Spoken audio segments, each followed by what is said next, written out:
রাব্বুল আলামিন বললেন, তোমাদের সমাজের মধ্যে যে চোরগুলো আছে, চোরগুলো ধরে হাত কেটে দাও। হাত যদি কেটে দাও তাহলে এই সমাজের মধ্যে চুরি থাকবে নাকি? এজন্য রাব্বুল আলামিন বলেন, والسارق والسارقة فاقطعوا أيديهما جزاء بما كسبا نكالا من الله والله عزيز حكيم। রাব্বুল আলামিন বললেন, গোলাম শোনো শোনো, চুরি করলে তোমাদের সমাজের মধ্যে যেই চোরগুলো আছে তাদের হাত কেটে দাও, তাহলে এই সমাজের মধ্যে আর একটাও চোর খুঁজে পাওয়া যাবে। এই সমাজের মধ্যে চোর খুঁজে পাওয়া যাবে না, এর জন্য চুরি করলে তাদের হাত কেটে দাও। এই সমাজের মধ্যে ওদের মতো চোরদেরকে হাত কেটে দাও, যে সমস্ত চোর একটা কলমের খোঁচা মেরে লক্ষ লক্ষ টাকা বিদেশে পাচার করে দেয়, আছে না নাই? গত 16 বছর আমরা দেখেছি আমাদের বাংলাদেশটা লুটের হাতে ছিল, সব লুট করে নিয়ে গেছে, ঠিক কিনা?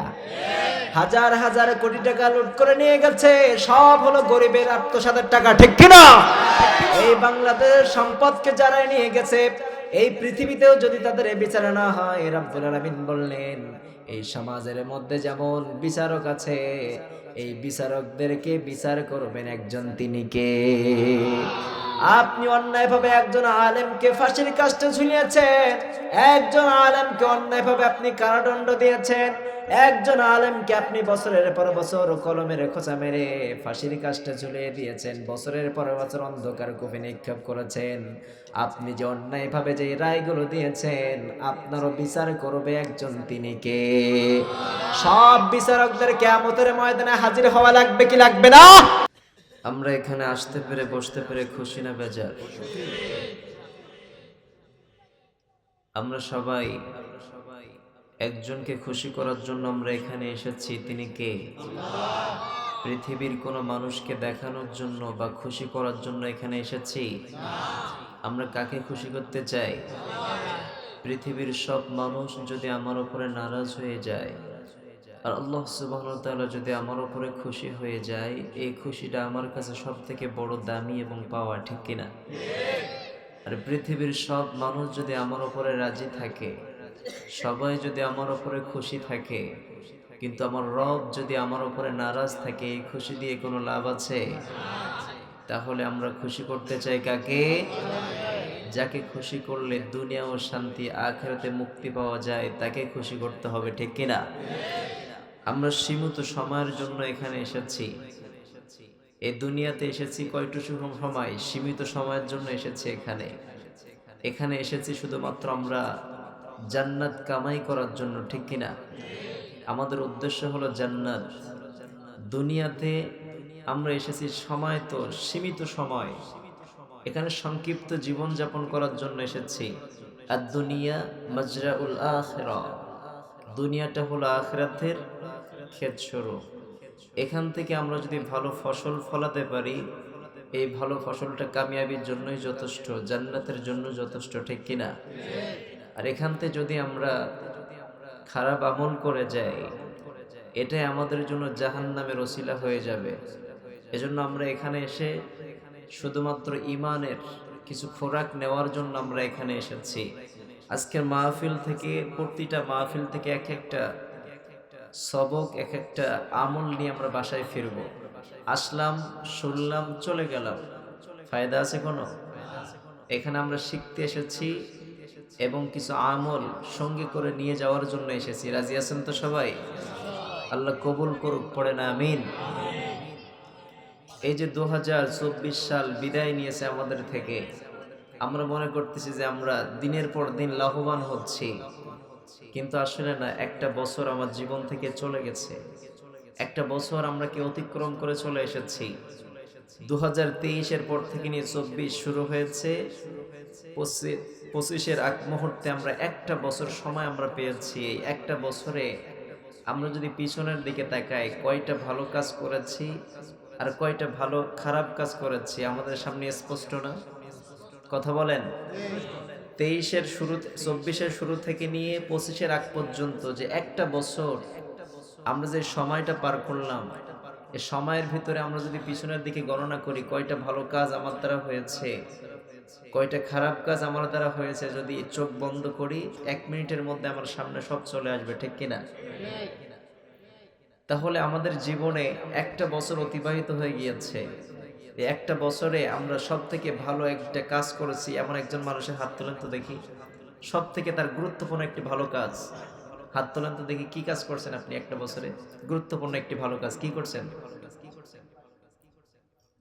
এটা তো অলরেডি পড়তেই হবে সকলকে, এত সবাই পড়বে। এটা আমাদের জন্য নামাজ কি করে দেওয়া হয়েছে? ফরজ করে দেওয়া হয়েছে। এটা তো আপনাকে পড়তেই হবে। এছাড়া মানুষের উপকারের দিক থেকে আমার দ্বারা কোনো কেউ ক্ষতি হয়নি, কিন্তু আমার দ্বারা অনেক লাভবান হয়েছে, অনেক উত্তীর্ণপূর্ণ হয়েছে এমন একজন কাজ করেছেন, কে? হাত তোলেন তো দেখি। কিন্তু আমরা যদি দেখি যে আমাদের পিছনের গুনাহের কোনো শেষ আছে? সকাল থেকে নিয়ে সন্ধ্যা পর্যন্ত, সকালে উঠেই চায়ে চুমুক দিয়ে একজন ভাইকে গালিগালাজ করা শুরু করি, ঠিক কিনা? কথা বলেন না কেন? আর যতক্ষণ পর্যন্ত বিছানায় না যাই ততক্ষণ পর্যন্ত আমার আমল নামায় গোনা অনবরত হতেই থাকে, ঠিক কিনা? আবার এই মজলিসের মধ্যে অনেক মানুষ আছে যারা অনবরত, মানুষ ঘুমানোর পরে কি গুনাহ করতে পারে? কথা বলেন। মানুষ ঘুমায় গেলে কি আর গুনাহ হয় তার আমল নামায়?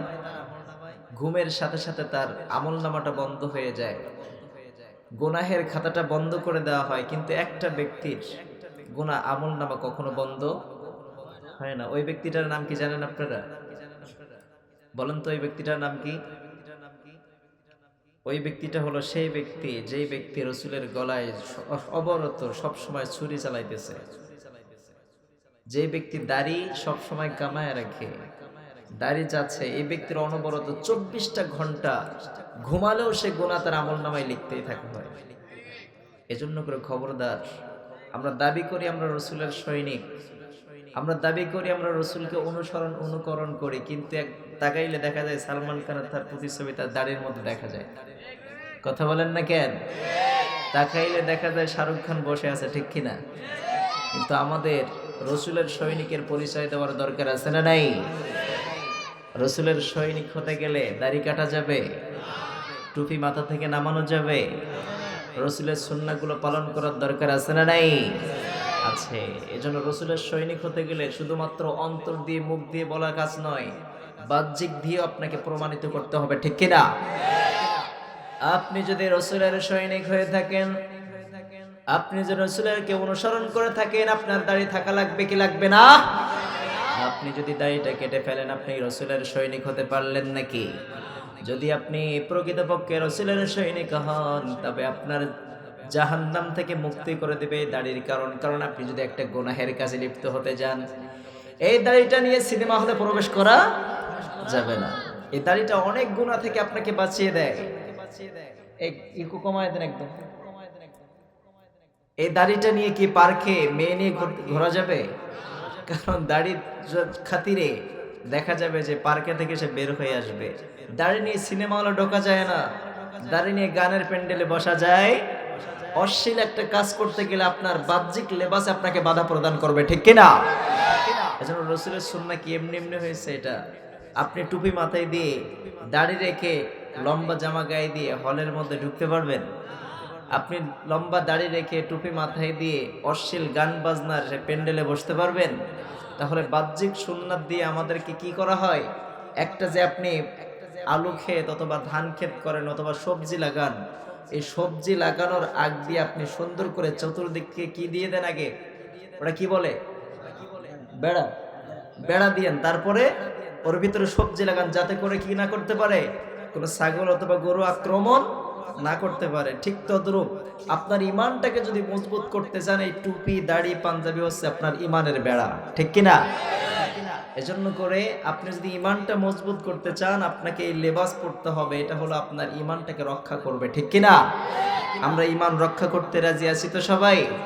আল্লাহ কবুল করুক এই 2025 সালকে, আপনাকে আমাকে ইমান এবং সুন্নাহ অনুযায়ী চলার তৌফিক দান করুক, পড়েন আমিন।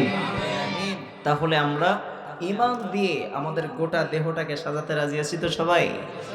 আল্লাহ কবুল করুক, পড়েন আমিন। তাহলে সব সময় একজনকে ডাকবো, তিনি কে?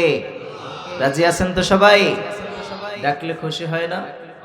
বলেন না কেন? একটু আল্লাহ বলে ডাকতেন দেন ইয়া আল্লাহ, আরো জবান খুলে ডাকতেন ইয়া আল্লাহ। এ আকাশ বাতাস প্রকম্পিত করে তৃতীয়বার ডাকতেন ইয়া আল্লাহ।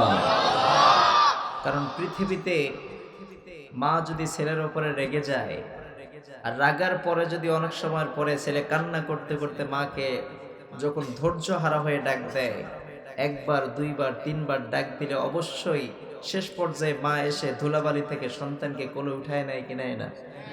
ঠিক তদ্রূপ আমরা যত গুনাহ করে ফেলি না কেন, যত অন্যায় করে ফেলি না কেন, যখন ডাকার মতো ডাক দিবেন আল্লাহ তাআলাকে, ডাকতে ডাকতে যখন আপনার চোখে পানি বের হয়ে আসবে, আল্লাহ তাআলার কুদরতি অন্তরটা ঠান্ডা হয়ে যায়, সুবহানাল্লাহ পড়ে, তখন আপনার রহমতের কোলে উঠায় নিতে এক মিনিটও দেরি করে না। ফাযকুরুনি আযকুরুকুম ওয়াশকুরুলি ওয়ালা তাকফুরুন। এজন্য করে আল্লাহ তাআলাকে ডাকতে হবে বেশি বেশি। আপনি যদি আল্লাহ তাআলার দিকে এক বিঘাত অগ্রসর হন, আপনার দিকে এক হাত অগ্রসর হবে কে? আল্লাহ। এজন্য সবসময় ডাকতে রাজি আছেন তো তাকে? ডাকার মতো ডাকলে শোনে না? কথা বলেন। এজন্য মরণের কোনো গ্যারান্টি আছে? যে কোনো মুহূর্তে যে কোনো সময় আমাদের চলে যেতে হবে একজনের কাছে, তিনি কে? We have to go back to Lord. ফিরে যেতে হবে আমাদের রবের কাছে। সুম্মা ইলাইনা তুরজাউন। আমরা একজনের দিকে প্রত্যাবর্তনশীল, চিল্লায় বলতে হবে তিনি কে? এজন্য চলে যেতে হবে আমাদের। এজন্য এই পৃথিবীতে আমরা থাকার জন্য কেউ আসি নাই, চলতে তো হবেই। আজ হোক কাল হোক, একটু পরে হলেও চলে যেতে হবে। গতকাল ফোন করে একজন বলল আমাদের গ্রামের বাড়ি থেকে, আমি তো বাসায় যেতে পারি নাই, তো বলল যে প্রায় 25 থেকে 26 বছর বয়স একটা ছেলে ক্যান্সার হয়ে গতকাল দুনিয়া থেকে বিদায় হয়ে গেছে, আজকে তার জানাজা। তো যে কোনো মুহূর্তে যে কোনো সময় হয়তো আপনারও ডাক আসতে পারে, আমারও ডাক আসতে পারে, চলে যেতে হবে।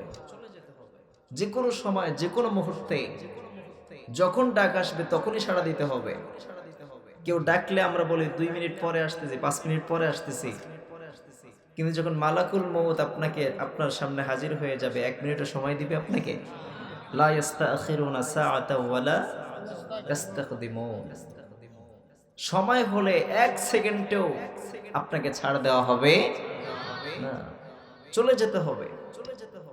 এজন্য রাব্বুল আলামিন বলেন, قل إن الموت الذي تفرون منه فإنه ملاقكم ثم تردون إلى عالم الغيب والشهادة فينبئكم بما كنتم تعملون।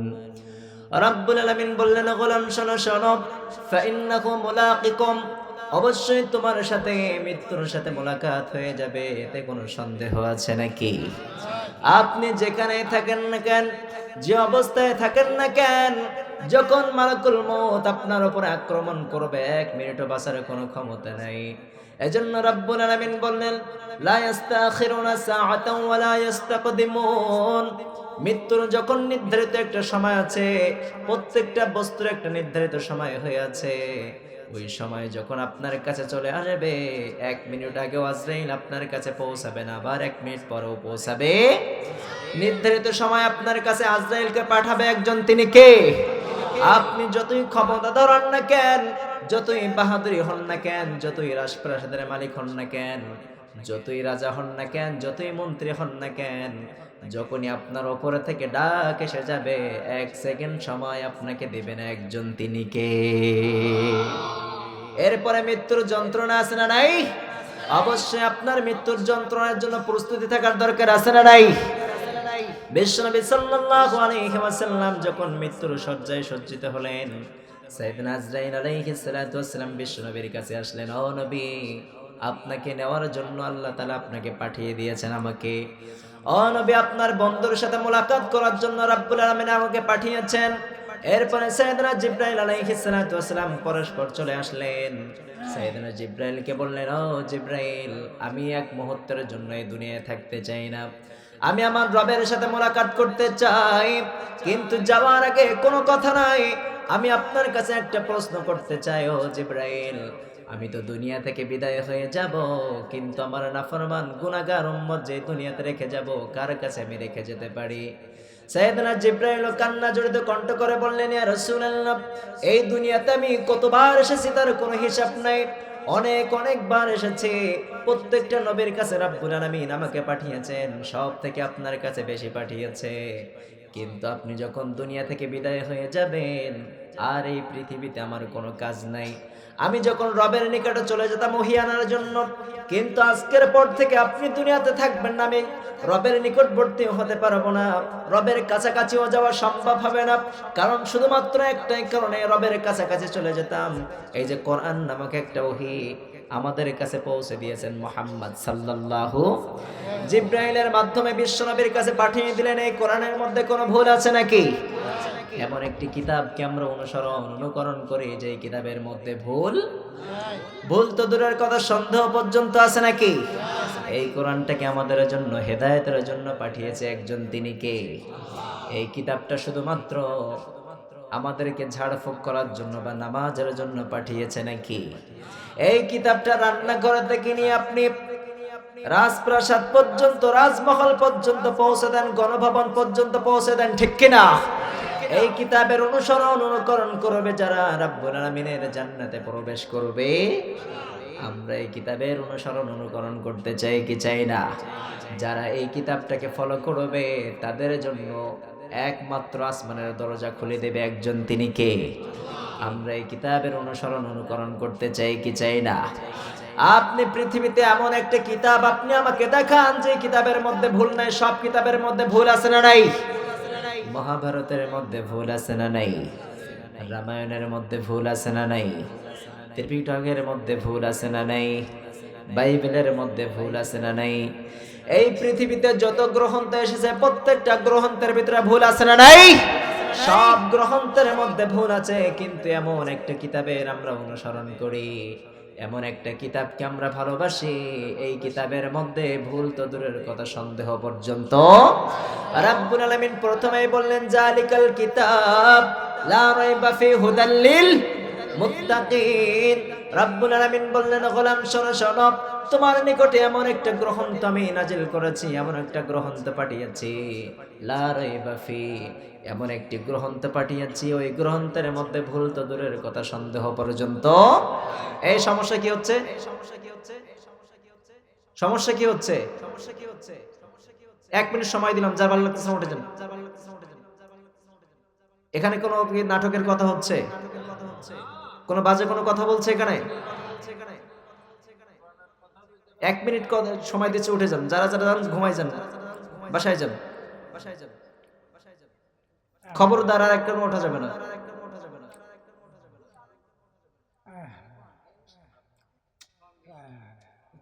কথা বলার মুডটাই নষ্ট হয়ে যায়। একটু জিকির করে সুবহানাল্লাহ।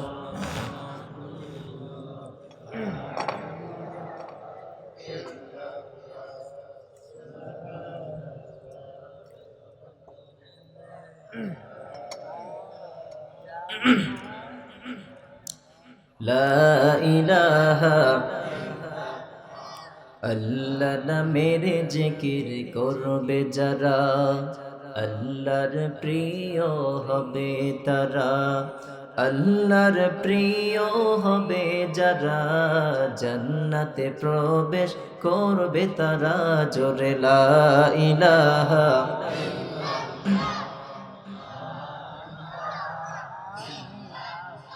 লা ইলাহা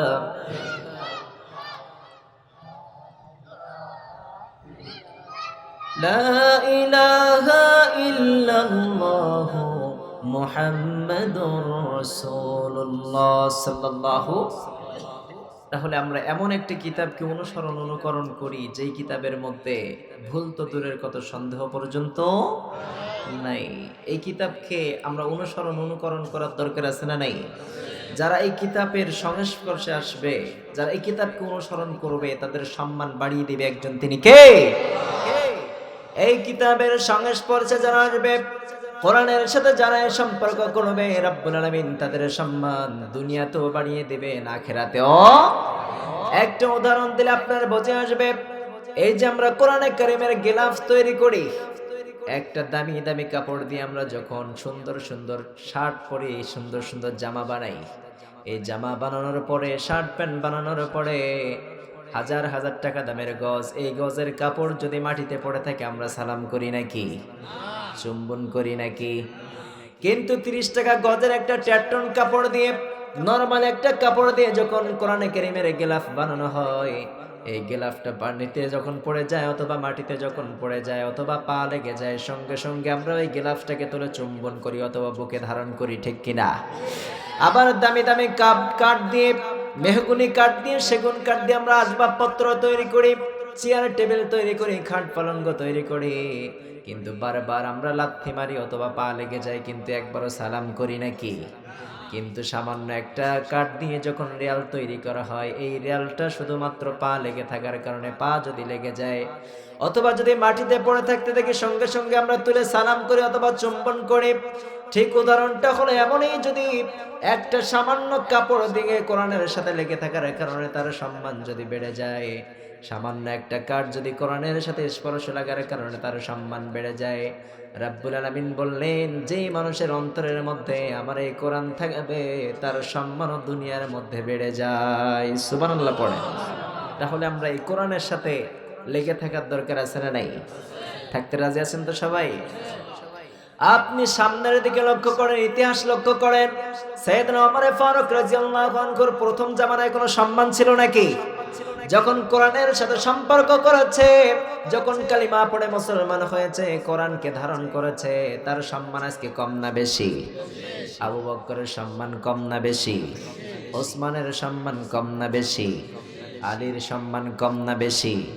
যারা এই কোরআনের সাথে সংস্পর্শে লেগেছে তাদের সম্মান কম না বেশি? আপনিও যদি কোরআনের সাথে সংস্পর্শে থাকেন, আপনার সম্মান একজন বাড়াবে, তিনি কে? এই যে প্রতিটা বছর আমাদের বাংলাদেশ থেকে অনেক হাফেজে কোরআন যায়, বিভিন্ন জায়গায় প্রতিযোগিতায় যায়, যখন প্রতিযোগিতা করে 1 নাম্বার হয়ে আসে, আমরা তার সম্মান দেই কি দেই না? ওই মানুষটাকে সম্মান দেই নাকি শুধুমাত্র কোরআনের খাতিরে সম্মান করি? কথা বলেন। এজন্য করে যারা এই কোরআনের সাথে সংস্পর্শে থাকবে, যারা এই কোরআনে আন্দোলন করবে, কোরআনের সাথে সম্পর্ক রাখবে, রব্বুল আলামিন দুনিয়ায়ও তাদের সম্মান বাড়িয়ে দেবেন, আখিরাতেও তাদের সম্মান।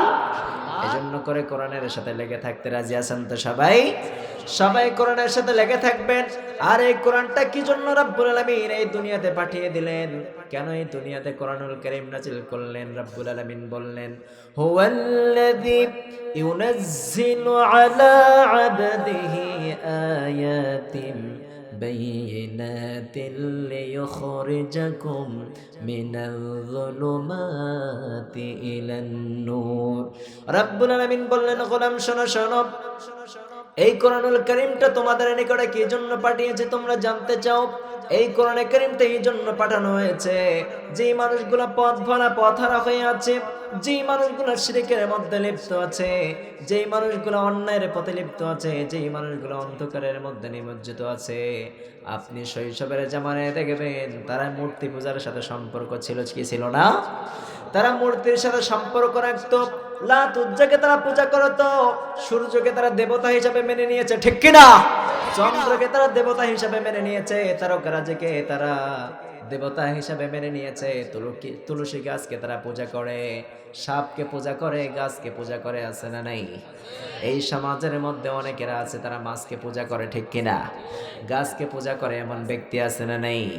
কিন্তু রব্বুল আলামিন বললেন, এই কোরআনটা আমি কি জন্য নাজিল করেছি? মিনাদ যুলুমাতি ইলান নূর। যেই সমস্ত মানুষগুলো পথহারা হয়ে আছে, অন্ধকারের মধ্যে আছে, ওই সমস্ত মানুষগুলোকে অন্ধকার থেকে আলোর দিকে নিয়ে আসার জন্য এই কোরআনটাকে নাজিল করেছে একজন, তিনি কে? এই কোরআনকে আমাদের অনুকরণ করতে হবে। এজন্য বললেন মুত্তাকি হলো কারা? যারা এই কোরআনের আইনগুলো মেনে নেবে তারাই প্রকৃতপক্ষে মুত্তাকি, ঠিক কিনা? এই কোরআনের মধ্যে 3 রকম ভাবে সূরা নাজিল করেছেন রব্বুল আলামিন। 1 নাম্বার হচ্ছে মুমিনুন নামে সূরা আছে না নাই? 2 নাম্বার কাফিরুন নামে সূরা আছে না নাই? মুমিনুনা কাফিরুনা মধ্যখানে একটা সূরা আছে না নাই? ওই সূরার নাম কি? এই সমাজের মধ্যে মুনাফিক আছে না নাই? মুনাফিকের সাথে আমাদের কোনো সম্পর্ক থাকবে নাকি? মুনাফিক সর্বনিকৃষ্টতম ব্যক্তি, ঠিক কিনা? কাফের মুশরিকরা এত ক্ষতি করতে পারে নাই যত ক্ষতি করেছে এই মুনাফিক নামের মুসলমান, ঠিক কিনা? কারণ বিশ্বনবী বললেন এরা সর্বনিম্ন স্তরে জাহান্নামে থাকবে মুনাফিক, ঠিক কিনা? এজন্য মুনাফিকের সাথে আমার কোনো সম্পর্ক। যারা এই মুনাফিকি করবে তাদেরকে চিহ্নিত করে রাখবেন। এই সমাজের মধ্যে ইসলামের সব থেকে বড় দুশমন হলো মুনাফিক মার্কা শয়তান, ঠিক কিনা? এদের সাথে আমাদের কোনো সম্পর্ক থাকতে পারে? সমাজের মধ্যে যারা এই মুনাফিক হবে তাদেরকে চিহ্নিত করবা, কারণ মুনাফিকরা সব থেকে ইসলামের চূড়ান্ত দুশমন, ঠিক কিনা? এই সমাজের মধ্যে আপনার গত 15-16 বছরে দেখেছেন ওপরে নামধারী মুসলমান কিন্তু কোরআনের মাহফিলে বাধা দেয়, ঠিক কিনা? ওপরে নামধারী মুসলমান কিন্তু তারা মসজিদে তালা লাগিয়ে দেয়, ঠিক কিনা? এমন একটা দলের সাথে আপনি সংযোগ থাকবেন যেই দলের নেতাও নামাজি, কর্মীরাও নামাজি। এজন্য করে রেলগাড়ি দেখবেন, রেলগাড়ি যে বগিটা সামনের দিকে যায় সব বগিগুলো পিছনে একই লাইন ধরে যায় নাকি ভিন্ন কাতারে যায়? একই লাইনে যায়। আপনার দল যদি নামাজি হয় আর ওই দলটাকে যদি জান্নাতে পাঠিয়ে দেয়, আপনি ওই দলের সাথে যদি সম্পর্ক রাখেন আপনাকেও জান্নাত দিবে একজন, তিনি কে? এজন্য করে মুনাফিকের সাথে আমার কোনো সম্পর্ক থাকতে পারে? কারণ রব্বুল আলামিন বললেন আমি যাকে ইচ্ছা তাকে ক্ষমতায় বসাই, তিনি কে? আবার যাকে ইচ্ছা তাকে ক্ষমতা থেকে চ্যুত করে একদম, তিনি কে? এজন্য রব্বুল আলামিন বলেন অতুইজ্জু মান তাশা অতুজিল্লু মান তাশা বিয়াদিকাল খায়র। রব্বুল আলামিন বললেন আমি রব্বুল আলামিন যাকে ইচ্ছা তাকে সম্মান দান করে, আবার যাকে ইচ্ছা তাকে অপমান করেন একজন, তিনি কে? যাকে ইচ্ছা তাকে ফকির থেকে বাদশা বানিয়ে দেয়, আবার যাকে ইচ্ছা বাদশা থেকে ফকির বানিয়ে দেয় একজন, তিনি কে? সব কিছুর ক্ষমতাবান একজন, তিনি কে? এজন্য রাব্বুল আলামিন বলেন তাবারাকাল্লাযী বিয়াদিহিল মুলকু ওয়া হুয়া আলা কুল্লি শাইইন কাদির। সবার একমতে পৃথিবীর সবার থেকে একজন রাজত্ব করে, তিনি কে? আসমান এবং জমিনের রাজত্ব একজনের, তিনি কে? পৃথিবীর কেউ রাজা হতে পারে নাকি? আপনি ইতিহাস লক্ষ্য করে দেখেন, যারা এই ক্ষমতা দেখিয়েছে তারা কি আজকে বেঁচে আছে নাকি? ফেরাউন ক্ষমতা দেখিয়েছিল, তার পাওয়ার আজকে আছে নাকি? আবু জেহেল ক্ষমতা দেখিয়েছিল, তার ক্ষমতা আজকে আছে নাকি? নমরুদ বাদশাহিত্ব করেছে, আজকে তার বাদশাহিত্ব আছে নাকি? জালেমদের কোনো অস্তিত্ব খুঁজে পাওয়া যাবে? কিন্তু যারা ইসলামের পক্ষে জীবন দিয়েছে তাদের অস্তিত্ব আছে না নাই? আজ পর্যন্ত যারা কাফের মুশরিকরা অনুকরণ করে আবু জেহেল আবু লাহাবকে, কিন্তু আজকে কাফেরের বাচ্চাদের দেখেন যারা হিন্দু সমাজে আছে তাদের একজনের নাম কি আবু জেহেল আছে নাকি? আবু লাহাব আছে নাকি? ফেরাউন কারোর নাম আছে নাকি? কারণ এই নামগুলোর মধ্যে একজন নিষিদ্ধ করে দিয়েছে, তিনি কে? কিয়ামত পর্যন্ত এই নাম কেউ রাখবে? কারণ এদের মধ্যে চূড়ান্ত লাআনত দিয়েছে একজন, তিনি কে? কারণ তারা মুসা নবীকে কষ্ট দিয়েছে। ফেরাউন নামের কোন মুসলমানের বাচ্চা আছে নাকি? ফেরাউন নামের কোন হিন্দু সমাজের মধ্যে কেউ আছে নাকি? কারণ এই নামের প্রতি একজন লানত করেছে, তিনি কে? আবু জেহেল বিশ্ব নবীকে কষ্ট দিয়েছেন। এই গোটা পৃথিবীতে আবু জেহেল নামে কোন ব্যক্তি আছে নাকি? আবু জেহেল নামের ব্যক্তি না থাকলে আবু জেহেলের কালচার আছে না নাই? ফেরাউনের কালচার আছে না নাই? নমরুদের কালচার আছে না নাই? যারা আবু জেহেলের কালচার দেখায়, নমরুদের কালচার দেখায়, এরা সব ইবলিসের প্রেতাত্মা, ঠিক কিনা? এদের সাথে ইসলামের কোনো সম্পর্ক থাকতে পারে? আমরা একজনের সাথে সম্পর্ক করতে চাই, তিনি কে? সম্পর্ক করতে হলে গভীর রাতে ওঠার দরকার আছে না নাই? তাই এগুলো যুবকরা কিন্তু গভীর রাতে উঠে নামাজ পড়ে না, কার সাথে কথা বলে? কথা বলেন না কেন? বুঝতে পারেন নাই? প্রত্যেকটা যুব সমাজ এখন নষ্টের পথে চলে গিয়েছে, ঠিক কিনা? আগেরকার দেখতাম যে গভীর রাতে উঠে একজনের সাথে যোগাযোগ করতো, তিনি কে? আর এখন ঘুম ভাঙলেই যোগাযোগ করে কার সাথে? খবরদার, সাবধান হয়ে যান। প্রেমিকের সাথে বা প্রেমিকার সাথে যোগাযোগ না করে আপনি পিতা মাতাকে বলে বিয়ের ব্যবস্থা করে দেন। কারণ আজকে যুবক ভাইদের মধ্যে যারা কমিটির মধ্যে একজন আছে, ভাই বললেন ভাই আমার প্রায় 23-24 বছর বয়স। একটু বিয়ের কথা তো বাবা মার সাথে বলতে লজ্জা লাগে না? লজ্জা লাগে। আমি এখান থেকে বলে যাই ভাই, আমি যখন বিয়ে করছি তখন আমার 1 টাকাও ইনকাম ছিল না। 1টা টাকা ইনকাম ছিল না, আমি তখন স্টুডেন্ট ছিলাম। তো আমি যখন স্টুডেন্ট তখন 1 টাকা আমার ইনকাম নাই, কিন্তু বিয়ের 1 বছর না ঘুরতে ঘুরতেই দেখা যাচ্ছে যে প্রতিদিন এমন কোনো দিন নাই যে 10-15 হাজার টাকা ইনশাল্লাহ বাড়ি বাড়াইতে পারি না। এটা বিয়ের বরকত। অনেক বাবা মারা বলে যে আমার সন্তান এখনো নিজে পায়ে দাঁড়াইতে পারেনি, এতদিন মনে হয় বাবার পায়ে দাঁড়াইছিল। কার পায়ে দাঁড়াইছিল? আরে ছোটবেলা থেকেই তো নিজের পায়ে দাঁড়াই আছে। আপনি বিয়ে দিয়ে ব্যবস্থা করে দেন, রিজিকের ফয়সালা করবে কে? কারণ রিজিক আল্লাহ তাআলাই ফয়সালা করে দেন। কারণ রিজিক কেউ দেয় না, রিজিক একজন বন্টন করেন, তিনি কে? এজন্য রিজিক নিয়ে কোনো টেনশন নাই। রিজিকের ব্যবস্থা আল্লাহ তাআলা করবেন, শুধুমাত্র আমাদেরকে সামনে অগ্রসর হতে হবে। পৃথিবীর কোনো ব্যক্তি বলতে পারবে না যে আমি রিজিক আমি নিজে নিজে অর্জন করব, কারণ যতক্ষণ না পর্যন্ত আল্লাহর পক্ষ থেকে যেই রিজিকের ফয়সালা না হবে অতক্ষণ পর্যন্ত সে রিজিক নিজে নিজে ইনকাম করতে পারবে না। এই যে যুবকরা বেশিরভাগ 2টা-3টা ফেসবুকের আইডি খুলে অথবা হোয়াটসঅ্যাপ ইমো খুলে বিভিন্ন জায়গায় যে মেসেঞ্জারে আপনারা নক করেন, এই যে যেই সমস্ত পিতামাতা সন্তানকে বিয়ে দিচ্ছেন না, এই সমস্ত পিতামাতা যদি বিয়ে না দেন, এই যে পাপগুলো করবে আপনার সন্তান রাতের অন্ধকারে। যদি বউ থাকতো তাহলে কি 2-3টা মেয়ের সাথে কি রাত্রে কথা বলতে পারতো? কথা বলেন না কেন? এই যে রাতের অন্ধকারে আপনার সন্তান অন্য জায়গায় রিলেশনে জড়াচ্ছে বা অন্য জায়গায় কথা বলছে, এই পাপের ভাগীদার কিন্তু বাবাকেও হাফ নেওয়া লাগবে। এজন্য খবরদার, আপনার সন্তানকে এই পাপের ভাগীদার থেকে বঞ্চিত যদি করতে চান, আপনার সন্তানকে একটা পুত্রবধূ আপনার গলায় ঝুলিয়ে দেন। তাহলে দেখা যাবে যে রাতে ঘুমও ভালো হবে, দিনে সুন্দরভাবে পরিপূর্ণভাবে কাজে সে মনোযোগ হতে পারবে। আর সারা রাত জেগে জেগে যদি কথা বলে, সকালবেলা উঠে ঘুমানো শুরু করবে। কথা বলেন না কেন? অফিস আদালতে ঠিক মতো করতে পারবে না। এজন্য আপনার সন্তানকে উপযুক্ত বয়স হয়েছে বিয়ের ব্যবস্থা করে দেন, কারণ রিজিকের টেনশন আপনার দরকার নাই। উপযুক্ত বয়স হয়েছে, বিবাহ পড়ায় দেন। যদি পছন্দ থাকে বাবা মার সাথে শেয়ার করেন, যদি পছন্দ থাকে নিকটতম আত্মীয়ের সাথে শেয়ার করে দেন যে তার বাবা মাকে বলতে। কারণ সুন্দরভাবে আপনার সন্তান বিয়ে বসবে, এরপরে সারা রাত সে তার ওয়াইফের সাথে গল্প করলে সওয়াব আছে না নাই? কথা বলেন না কেন? হুজুররা এখানে বসে আছে, স্ত্রীর সাথে যদি স্বামী যদি একটু খুশির গল্প করে অথবা হেসে গল্প করে, আসমান এবং জমিনের মধ্যে যতগুলো সগীরা গুনাহ আছে আল্লাহ তাআলা তার আমল নামা থেকে সগীরা গুনাহগুলো ঝরিয়ে দিতে থাকে। আর আমল নামায় ওই সগীরা গুনাহ তো ঝরতেই থাকে, বরং আমল নামায় আল্লাহ তাআলা তার নেকি লিখতেই থাকে। সুবহানাল্লাহ পড়বেন না? আর এই শীতের সময় যুবকরা যদি বিয়ে করে দেন আরো কষ্ট কমে যাবে। শীতের সময় এখন যুবকরা যদি বিবাহ বসায় দেন, দেখা যাবে যে যুবকরাও শান্তি পাবে। এজন্য যুবকরা বিশেষ করে যাদের 20+ বয়স হয়ে গিয়েছে, বিয়ের পিড়িতে বসায় দেন। রিজিকের ব্যবস্থা আপনার করা লাগবে না, সে নিজেই রিজিকের ব্যবস্থা খুঁজে নেবে। কারণ স্ত্রী যখন রাতের বেলায় বলবে যে আমার এইটা লাগবে সেইটা লাগবে, সে নিজে থেকে দৌড় মারা শুরু করবে যে আমার কোথা থেকে ইনকাম করা দরকার। তাই বলে আবার চোরাচালানের সাথে জড়িত হয়েন না।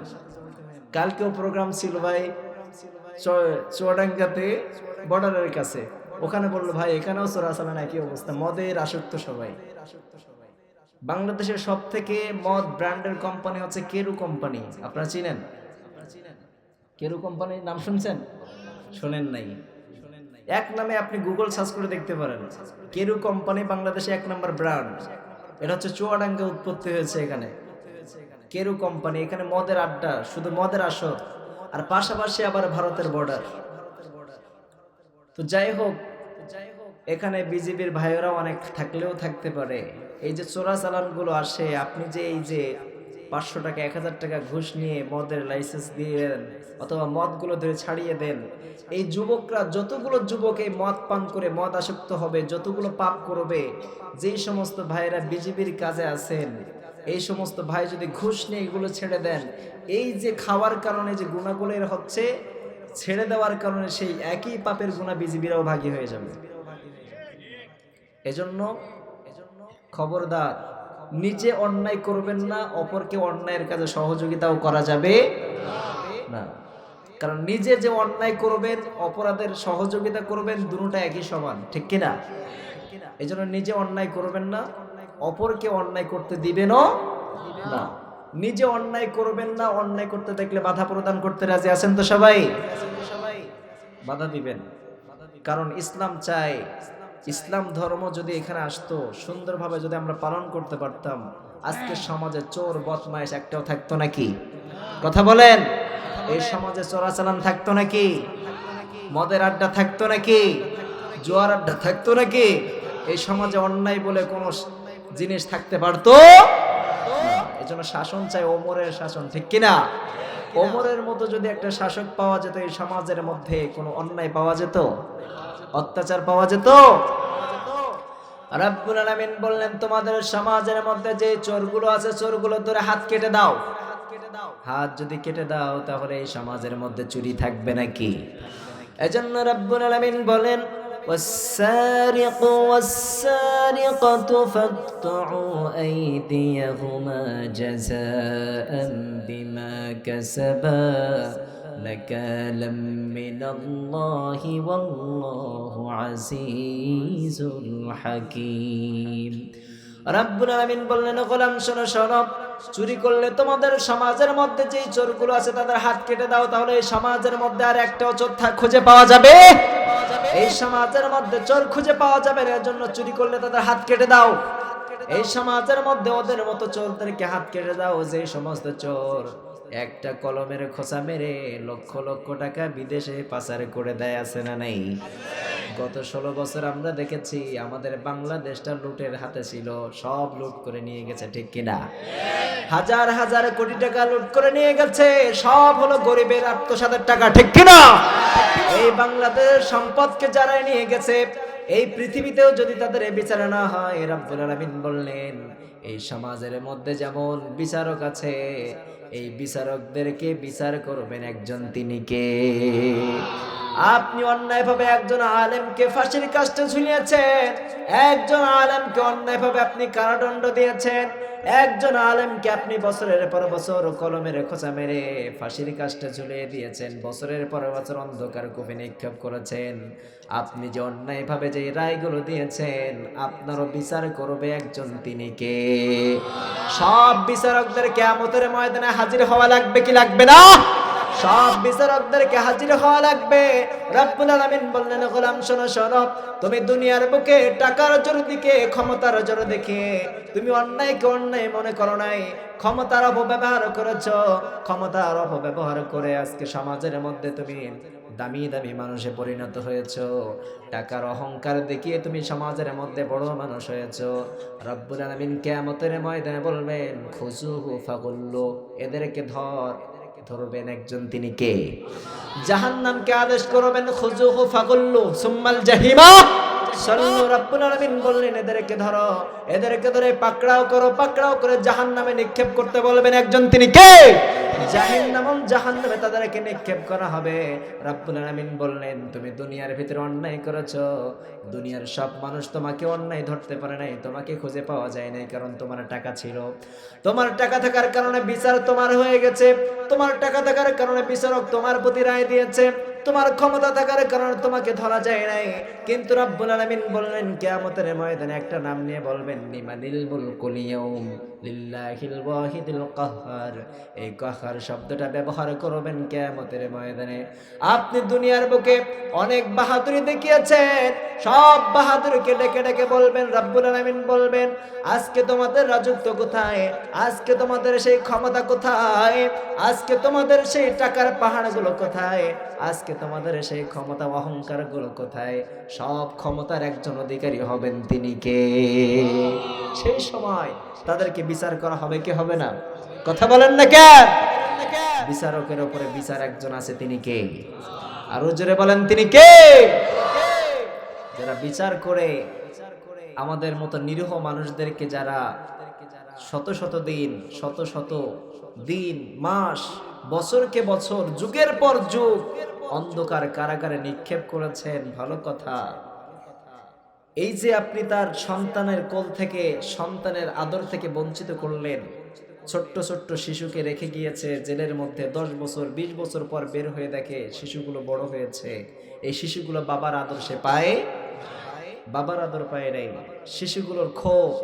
আর একটা সন্তান তার বাবার কাছ থেকে ভালোবাসা চায়, আদর চায়, আর একটা বাবা তার সন্তানকে প্রতিনিয়ত আদরের মাধ্যমে বড় করতে চায়, তা থেকে বঞ্চিত করেছেন, ঠিক কিনা? এই বিচার হবে কি হবে না? কথা বলেন। অবশ্যই হবে। আজ হোক, কাল হোক, 2 দিন পরে হোক, মৃত্যুর পরে হলে এই বিচার করা হবে, ঠিক কিনা? এই জমিনের মধ্যেও যদি তোমার বিচার না হয়, বিচার কিয়ামতের ময়দানে হবে কি হবে না?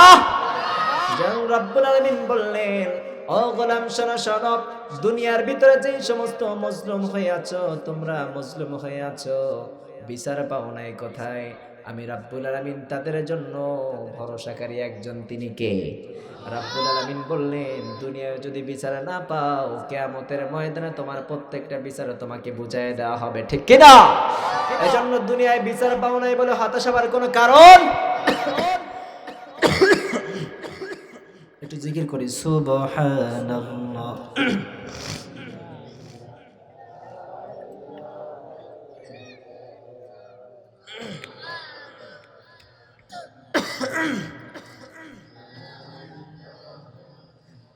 লা ইলাহা ইল্লাল্লাহ মুহাম্মাদুর রাসূলুল্লাহ সাল্লাল্লাহু। রব্বুল আলামিন বললেন, দুনিয়ায় বিচার পাও নাই বলে মন খারাপ করার কোনো কারণ নাই। আপনি দুনিয়ায় বিচার পান নাই, আপনি একজনের কাছে বিচারে দিয়েছেন, এই বিচারে করা হবে কি হবে না? আপনার মৃত্যুর পরে আপনাকে ধরা হবে কি হবে না? যেখানে থাকো না কেন, সবাইকে রব্বুল আলামিন কিয়ামতের ময়দানে উঠাবে কি উঠাবে না? দুনিয়ার মধ্যে হয়তো 1000 মানুষের সামনে অথবা 10,000 মানুষের সামনে আপনার বিচার করা হবে, অথবা 1 কোটি মানুষের সামনে আপনাকে দুনিয়ায় বিচার করা হবে, কিন্তু কিয়ামতের ময়দানে কোনো মানুষের হিসাব থাকবে নাকি? কত হাজার হাজার কোটি মানুষ থাকবে, তার কোনো হিসাব? প্রত্যেকটা মানুষের সামনে আপনাকে বিচার করা হবে, ঠিক কি না? দুনিয়ার ভিতরে একটু যদি আপনি বলি যে এখানে ফজরের নামাজ কে কে পড়েছেন, আমি যদি একটু পরীক্ষা নেই, যারা যারা ফজরের নামাজ পড়েন তারা তারা হাত উঠান, আবার যারা যারা ফজরের নামাজ পড়েন নাই তারা তারা হাত উঠান। একটু লজ্জা লাগবে কি লাগবে না? সামান্য এই কজন মানুষের সামনে, শত শত মানুষের সামনে যদি আপনি ফজরের সালাত আদায় করেন নাই, হাত উঠাতে যদি লজ্জা করে, একটু চিন্তা করে দেখেন কিয়ামতের এই ময়দানে হাজার হাজার কোটি মানুষের সামনে নামাজ না পড়ার কারণে অপরাধ করেছেন, সেই কারণে জুলুম করেছেন, সেই কারণে আপনার বিচার হবে। ওই দিনের লজ্জাটা জানি কেমন হবে, এটা কোনো আছে নাকি? কেমন লজ্জা সেই দিন হবে। আজকে শত শত মানুষের সামনে, হাজার মানুষের সামনে আপনার নিজের ভুলগুলো বলতে লজ্জাবোধ করে, কিন্তু কিয়ামতের ময়দানে হাজার হাজার কোটি কোটি মানুষের সামনে আপনার সব ভুল ত্রুটিগুলো উঠায় ধরবে একজন, তিনি কে? এজন্য আজকে থেকে তওবা করতে রাজি আছেন তো সবাই? যত গুনাহ করেছে আল্লাহ তাআলা মাফ করে দেন, পড়ে না আমিন। আমি পবিত্র কোরআনুল কারীম থেকে সূরাতুল বাকারার 255 নম্বর আয়াতে কারিমা তেলাওয়াত করেছি। এই আয়াতটা হচ্ছে সকলের জানা আছে, আছে না নাই? আছে। এটা আমরা কি নামে পরিচিত বলেন তো? আয়াতটা আয়াতুল কুরসি। আয়াতুল কুরসির একটা প্রেক্ষাপট আছে। আয়াতুল কুরসির বর্ণনা শুনতে গেলে, তাফসীর শুনতে হলে এর পূর্বে কিছু কথা আছে, এটা জানতে হবে। বিশ্বনবী সাল্লাল্লাহু আলাইহি ওয়াসাল্লাম এক সাহাবীকে বললেন, ও সাহাবী, তুমি বলো তো কোরআনে কারীমের মধ্যে শ্রেষ্ঠতম আয়াত কোনটা?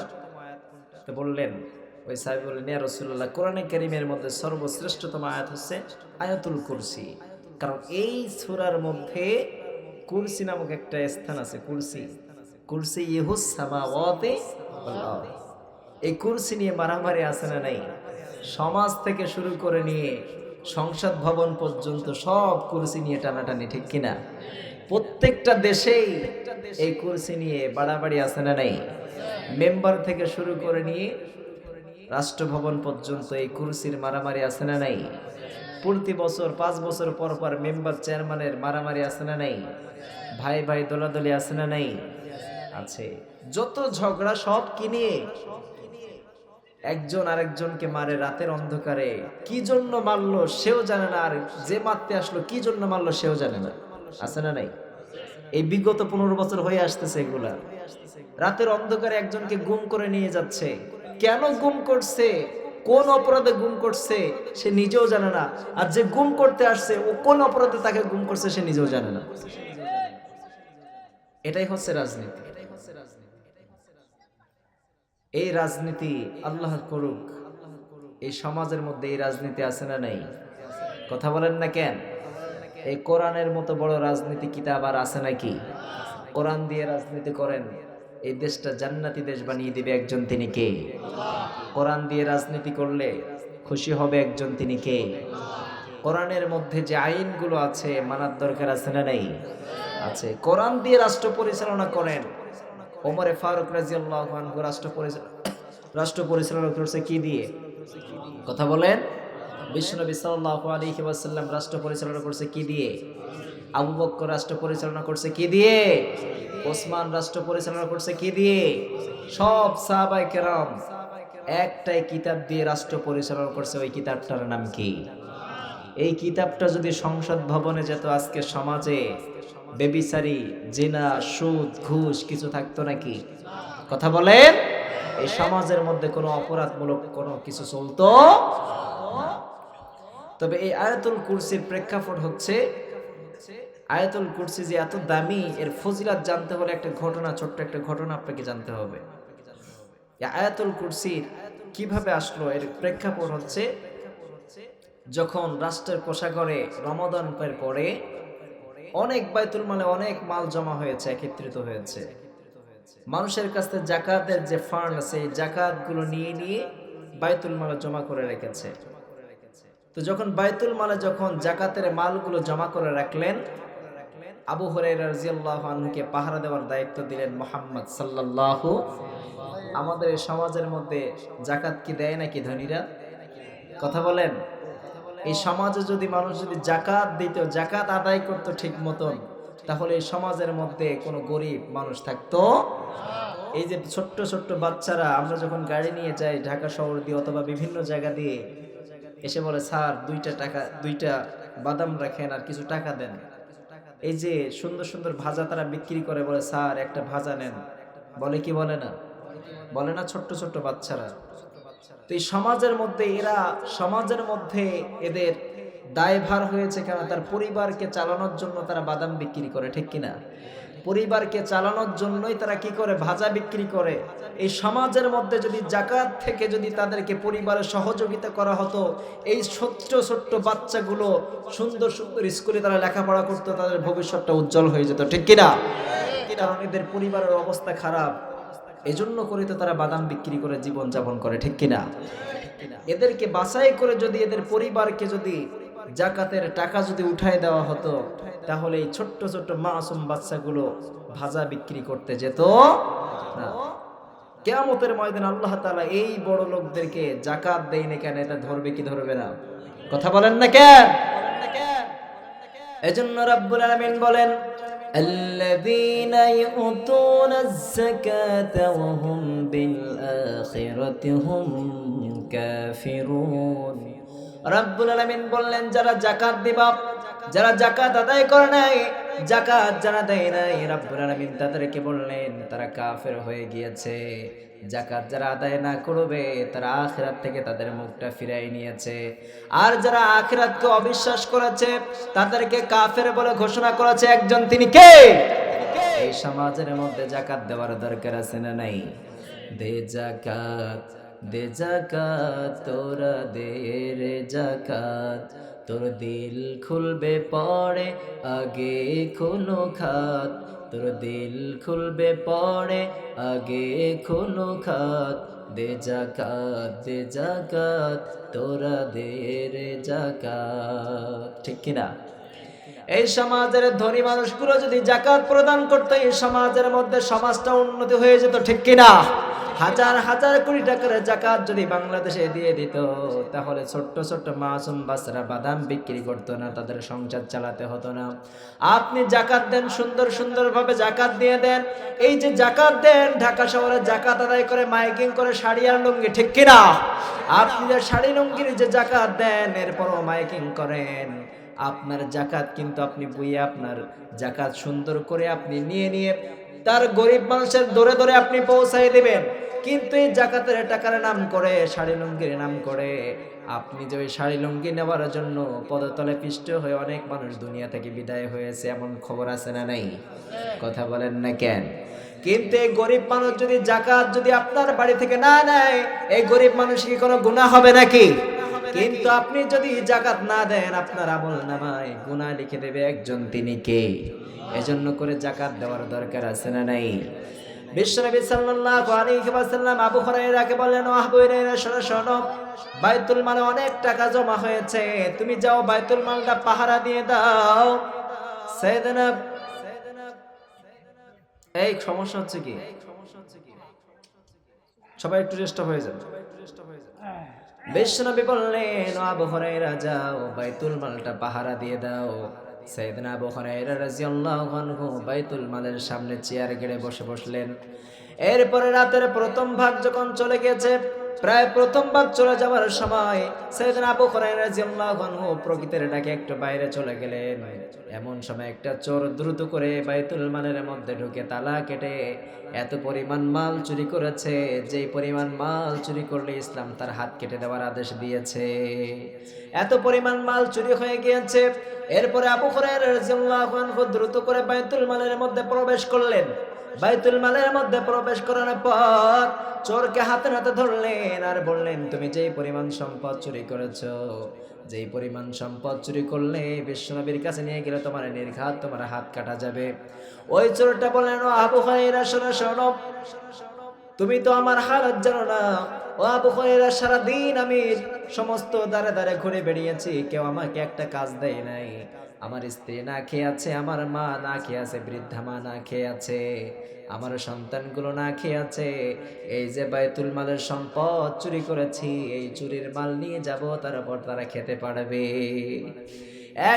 এই সমাজের মধ্যে দুই ধরনের চোর আছে, একটা হলো স্বভাবের চোর আর একটা হলো অভাবের চোর। ঠিক কিনা? অভাবে যারা চুরি করে 200-500 টাকা চুরি করে, এই 200-500 টাকা চুরি করার পরে ধরা পড়লে আমরা গণপিটুনি দিয়ে থাকি। ঠিক কিনা?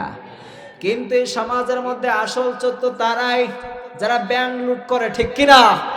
এই সমাজের মধ্যে আসল চোর হলো তারাই যারা এই সমাজের মধ্যে এমপি মন্ত্রীর আসনে বসে বসে হাজার হাজার কোটি টাকা আত্মসাৎ করে। ঠিক কিনা?